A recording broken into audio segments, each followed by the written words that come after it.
Manifesting with intrusive thoughts, negative feelings, and doubt can be challenging, but it's completely possible with the right mindset. There is actually a manifestation technique that uses negativity and negative statements to manifest and attract. It's mind-blowing, but more on that later. Here's how you can manifest even if intrusive thoughts and negative feelings arise. First up, we have acknowledging and not fighting against it. I think it's the most essential part in it all, because only when we accept it and kind of be like, okay, I notice that I'm having these intrusive thoughts, I'm noticing that I'm doubting my capability, my ability to manifest this. Just accepting it for what it is right now is when you focus on, oh, I shouldn't have that thought. Am I thinking this? It's not supposed to be that way. It's not going to happen. You make a bigger problem out of it than it actually is, because everybody is going through periods of self-doubt and negative feelings. To yourself, I see this thought, I notice this thought, but it's not a mirror how my reality is going to look like. I notice it and I don't have to give it this much attention. It can just drift by with all the other thoughts that we have. Also, I can have negative thoughts, I'm acknowledging them, I'm seeing them, but I choose to move on. Speaking of, shifting your focus. Once you are in that thought spiral, it can be really tricky to get out, and shifting your focus onto something that you can do right now that will boost your mood will be helpful. I recently uploaded a video about energy boards, and energy boards are an incredible tool if we have negative feelings. Not only when it comes to manifesting, but in day-to-day life, if you're just not having a good day and you want to uplift your spirit and you want to uplift your power and your vibration, an energy board is so beneficial. It's basically a vision board with things that give you energy, and it will be very specific to you, where there will be things that uplift you immediately, and it's important to choose things that you can take action in that current moment. Whether that is to go for a walk, get out in nature, drink a glass of water, get something that you can do right now that will shift your focus. Under this category also falls shifting your focus with things like visualization or affirmations. The next thing you can do is getting distracted. When we want something really, really bad, we get into this tunnel vision of, oh, but I want it, I need it, and it creates this needy energy. And that's not a good place to manifest from anyway. Going back to the energy board, it is a distraction to go for a walk. Movement is something just to get out of your head. We are talking to ourselves in our head, we are sometimes not so kind to ourselves, and finding a distraction like journaling, meditating if that feels right in a moment, or just physically moving your body. Just doing something else. Call up a friend and tell them something that is completely unrelated to what you're trying to manifest. It'll take off your mind and you won't be focusing on that one thought and why it's not going to happen, or if it's ever going to happen, because you're staying in the present moment. You're doing something else. On that note, I have a manifestation technique that I just want to throw in here. It's called, I hope it takes a while to get there. It sounds counterintuitive, but basically what you do is finding reasons why it's so great that this manifestation is taking forever. An example would be you're at the airport and your flight gets delayed and you're like, oh my God, I really wanted to be on time. I have to catch my connecting flight. Or instead of like focusing on why it's not happening and you have, again, this needy energy, you want to focus on things like, what could I spend my time with? Maybe with things that I usually don't have time for, that I can do right now, and it makes the flight delay completely okay. So maybe it's like, oh, I can grab a cup of coffee and drink it in peace while it's still warm. Speaking from a mom experience currently. Be heaven for me. Finish writing that email that I put off for so long. I can do that right now. So it's not that bad that this flight is delayed. And usually when we get distracted, we're doing something else, our manifestation is coming much quicker. What I want to mention here as well is just be kind and compassionate to yourself. Don't talk to anybody as much as yourself in your head. So make sure it's a kind place for the most part, at least. We don't need to make ourselves small and talk badly about ourselves. Nobody's going through life where there's only sunshine and rainbows. There's always periods of times where we have self-doubt, we have negative feelings. So be compassionate and be kind to yourself. Another thing that happens when we experience these intrusive thoughts or the self-doubt, the negative feelings, it's because we saw somebody else having the exact same thing, and they might have this and this many followers. That's why it's easy for them. Or they might have other advantages that you don't have, and that's why it feels so impossible for you to do it. But I want you to remember this.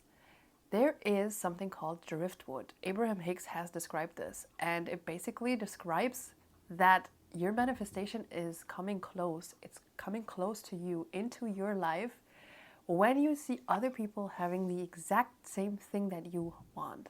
Next time you see somebody having that you want, get excited. Get like, ooh, it's a sign. Next point ties in pretty well with everything I said already. Once you're done distracting yourself and you're in a better mindset, pick something off your vision board or your manifestation list and choose to do something small right now. I can speak from my own experience where I've had the situation where my manifestation didn't come true for the longest time, and I was like, why is this not happening? And then from the anger point, it turned into, okay, whatever, it's not going to happen. I don't know how. I don't even know how it's supposed to happen. And then I caught myself and I was like, but what have I actually done to get there? Because yeah, you can do all the manifestation techniques and everything out there, scripting, affirmations, robotic affirmations, visualization. There's endless techniques, but if two things are not happening, it's not going to change your reality. First of all, it's the belief, right? We have the belief, but what comes with the belief is, do I match my goals' energy? And from there, whether that is the distraction or whatever you took to raise your vibration again, the next part is, what can I do right now to get a little tiny step closer to that? My example, it was I wanted to leave Germany. I wanted to move to the US, and it took about 4 years for that to happen. And I was like, why is this not happening? And I'm like, yeah, I had made a vision board. I was visualizing, I was manifesting, I was using certain techniques, and it did not work out until I found enough distractions and I went to get a second job, because the main issue was I had to get a lot of money in order to restart everything. In the beginning, when you come to the US, you're not allowed to work, so you had to have a lot of money up front. I was manifesting, I was visualizing, I was scripting, I was doing everything. And while these techniques work, there's also a very important part of taking action. And then I was like, oh, okay. So my distraction, my action, my small step was, I'm going to look for a part-time job, and then which was being an usher in the opera house in Munich. That got me distracted from my goal a lot by just working, and I was tired, but I knew in my mind, okay, if I can save up this money, no matter how long this manifestation journey is going to take, at least I have that money. And from that on, everything shifted. So now you waited for the longest time, and I'm here to tell you a mind-blowing technique that actually uses negativity. It's kind of wild, because in my videos and on a lot of other people's channels, you hear, think positively, positive thinking, positive thinking. And there is a technique by Neville Goddard. The ladder experiment contains out of 2 parts over the duration of 3 days. The first part of it was that he instructed his students to imagine climbing a ladder right before they fall asleep, to actually visualize going through the motions as if they were climbing a ladder. The second part of the experiment was that he told them to notes around their homes saying, I will not climb that ladder. And throughout the day, they're supposed to read the statement out loud with a very strong emotional connection, saying, I will not climb that ladder. And lastly, they were instructed to come back when they experienced in real life, in the 3D world, climbing a ladder. Their surprise, they came all back in the following week telling Neville Goddard about the unexpected situations where they actually had to climb a ladder. How to use this technique: you're going to lie in bed and you're going into SATS, or SATS. I don't really know how to say this, but it's Neville's term of when you feel like drowsy, you're almost about to fall asleep. That state where sometimes we twitch and think we fall. SATS, or SATS, stands for state akin to sleep. Step 3 is to visualize. In his case, he encouraged his students to visualize the ladder, but if you want to try it for yourself, you can do either one of your manifestations, or if that feels too scary or you just don't want to try it with something that means so much to you, you can pick something like, I will pick up a purple book. Going with the book example, so now you would imagine what motions you need to do in order to actually physically pick up the book, but you're going to visualize it. So you're going to bend down, you're going to pick up the book. Is the book heavy? Has it a lot of pages? Is it lightweight? Is it a hardcover? Is it a paperback? All of these things. So you would really get into the details of visualizing picking up that purple book. Color purple, or is there just like a word that's written in purple? You visualize going on that ladder. Is that ladder made out of wood, or is it made out of steel? Does it feel cold when you touch it?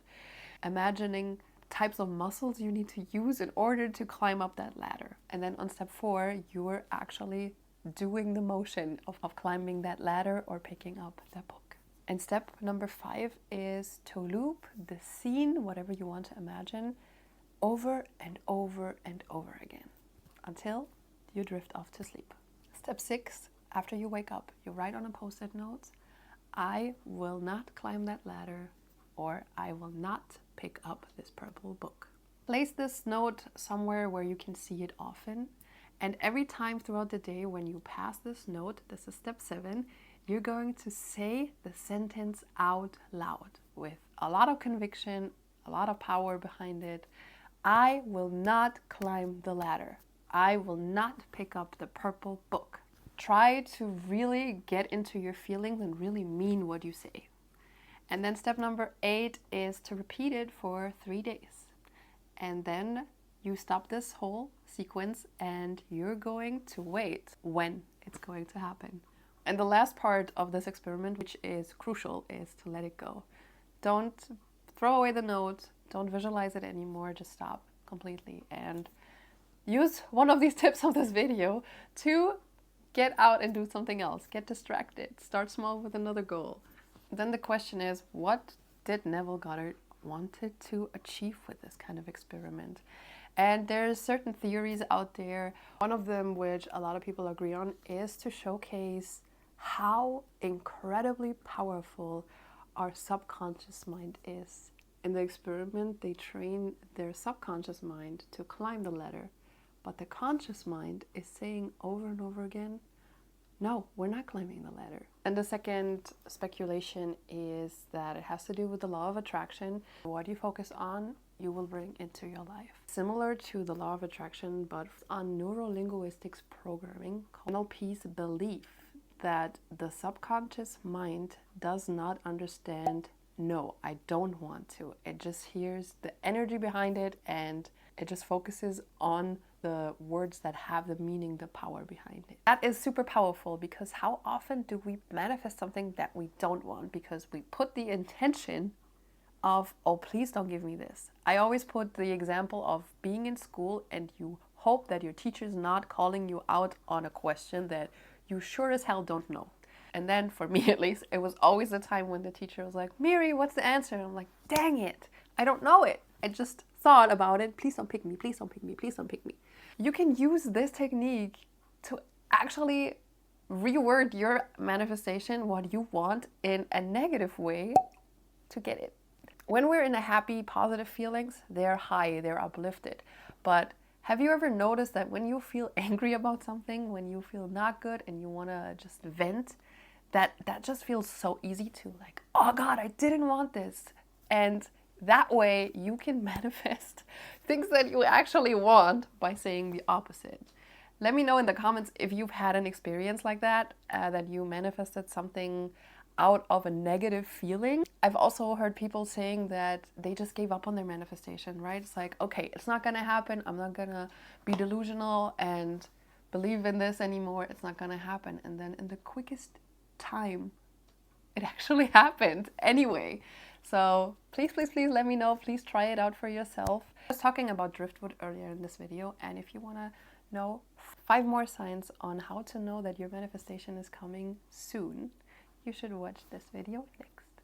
Go and be your favorite self. I see you soon.